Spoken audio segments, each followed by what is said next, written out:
கண்ணன் என்றால் தெரியும். ஆனால் கண்ணனின் மகன் யார் என்று தெரியுமா? அவன் அழகை பற்றி மகாபாரதம் என்ன சொல்கிறது தெரியுமா? தேவலோகத்தில் காமதேவன் என்று ஒரு தெய்வம் இருக்கிறான். அழகின் தெய்வம், காதலின் தெய்வம், இளமையின் தெய்வம். அந்த காமதேவனே இந்த உலகில் மனித உருவில் பிறந்தான் என்று புராணங்கள் சொல்கின்றன. அவன் யார்? பிரத்யும்னன், கண்ணனின் மகன், ருக்மிணியின் மகன். ஆனால் இந்த பெயரைக் கேட்டால் பலருக்கு அதிகம் தெரியாது. இன்று அந்த பிரத்யும்னனின் முழுமையான வரலாற்றை சொல்கிறேன். இந்த வீடியோவை இடையில் நிறுத்தாதீர்கள். ஏனென்றால் இந்த கதையில் காதல் இருக்கிறது, வீரம் இருக்கிறது, மர்மம் இருக்கிறது, அதிர்ச்சி இருக்கிறது. கடைசியில் ஒரு உண்மை இருக்கிறது. அந்த உண்மை உங்களை வியக்க வைக்கும். தயாரா? தொடர்வோம். பிரத்யும்னன் யார் என்று தெரிந்து கொள்வதற்கு முன்பு காமதேவன் யார் என்று தெரிந்து கொள்ள வேண்டும். காமதேவன் காதலின் தெய்வம். அவன் கையில் மலர்களால் ஆன வில் இருக்கிறது. அவன் எய்யும் அம்பு மலர்களால் ஆனது. ஆனால் அந்த மலர் அம்பு யாரையாவது தாக்கினால் அவர்கள் காதலில் விழுகிறார்கள். இந்த காமதேவனை சிவன் தன் 3ஆம் கண்ணால் கொளுத்தி சாம்பலாக்கினார் என்று புராணங்கள் சொல்கின்றன. ஏன் சொலுத்தினார்? ஏனென்றால் காமதேவன் தவம் செய்து கொண்டிருந்த சிவனை தொந்தரவு செய்தான். சிவனின் கோபம் காமதேவனை எரித்தது. ஆனால் காமதேவனின் மனைவி ரதி வேண்டிக் கொண்டாள். என் கணவனை மீண்டும் உயிர்ப்பியுங்கள் என்று சிவனிடம் கேட்டாள். சிவன் சொன்னார், இந்த பிறவியில் மீண்டும் வர முடியாது. ஆனால் கிருஷ்ணனின் மகனாக பிறப்பான் என்று சொன்னார். அந்த மகன்தான் பிரத்யும்னன். இந்த கதையை கவனமாக கேளுங்கள். காமதேவன் என்ற அழகின் தெய்வம் கிருஷ்ணனின் மகனாக பிறக்கிறான். அதனால் தான் பிரத்யும்னன் 3 உலகங்களிலும் மிகவும் அழகானவன் என்று சொல்லப்படுகிறது.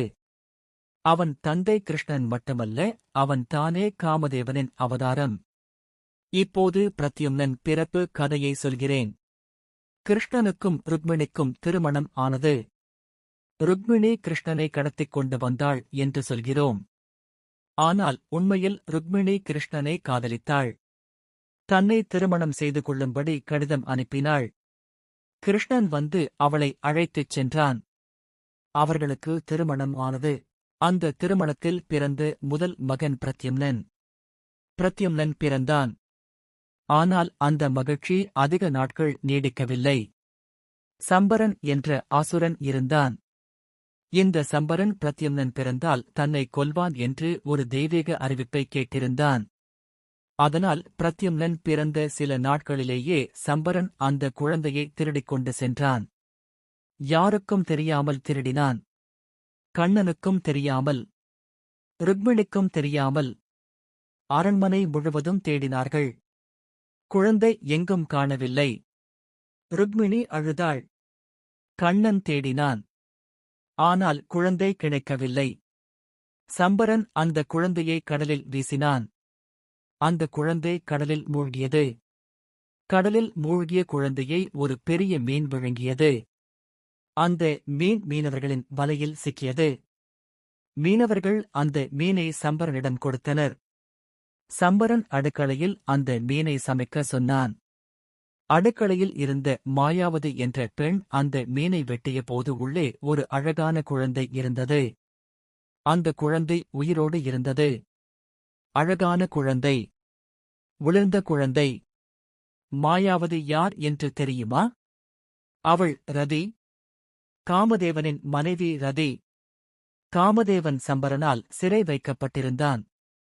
அவன் மனைவி ரதி தன் கணவனை மீட்க சம்பரனின் அடுக்களையில் மாயாவதி என்ற பெயரில் பணிப்பெண்ணாக இருந்தாள். அவளே இந்த குழந்தையை கண்டுபிடித்தாள்.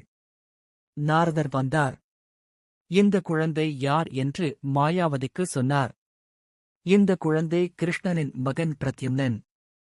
உன் கணவன் காமதேவன் இந்த குழந்தையாக பிறந்திருக்கிறான் என்று சொன்னார். மாயாவதி அந்த குழந்தையை வளர்த்தாள். மிகவும் அன்போடு வளர்த்தாள். ஒவ்வொரு நாளும் வளர்ந்தான் பிரத்யும்னன். ஒவ்வொரு நாளும் அழகு அதிகமானது. சம்பரனின் அரண்மனையில் எல்லாரும் அவன் அழகை பார்த்தனர். யாரும் வார்த்தையில் சொல்ல முடியவில்லை. அவ்வளவு அழகு. பிரத்யும்னன் வளர்ந்தான்.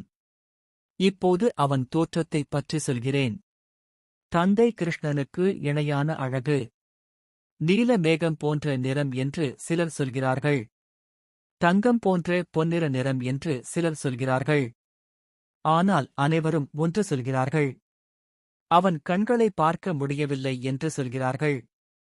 அவ்வளவு ஒளி. தாமரை இதழ் போன்ற கண்கள். நீண்ட கருமையான கண்களுக்கு மேல் வில் போன்ற புருவங்கள். அவன் நடக்கும்போது ஒரு தேவர் நடப்பது போல் இருக்கும் என்று சொல்கிறார்கள். அவன் பேசும்போது குயில் பாடுவது போல் இருக்கும் என்று சொல்கிறார்கள். அவன் சிரிக்கும்போது சந்திரன் வெளிவந்தது போல் இருக்கும் என்று சொல்கிறார்கள். காமதேவனே மனித உருவில் வந்தான். அதனால் அவனை பார்க்கும் அனைவரும் காதல் கொண்டனர். ஆனால் அந்த காதல் உணர்வை அவன் ஒருவரிடம் மட்டும் தந்தான். அவள் யார்? அந்த கதையை சொல்கிறேன். மாயாவதி பிரத்யும்னன் வளர்ந்ததை பார்த்தாள்.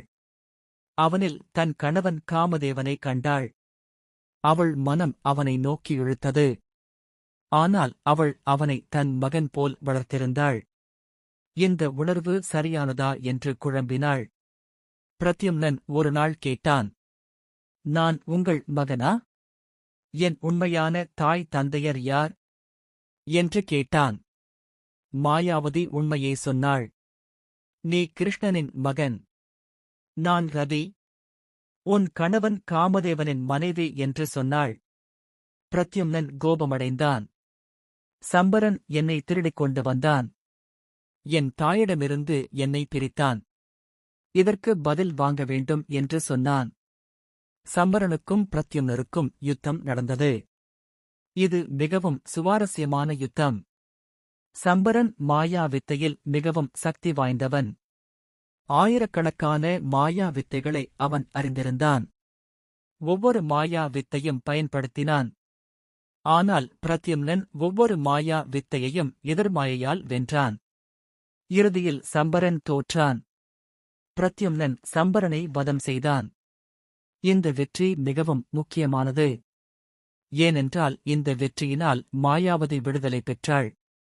தன் கணவன் காமதேவனை மீண்டும் பெற்றாள். பிரத்யும்னன் மாயாவதியோடு திரும்பி வந்தான்.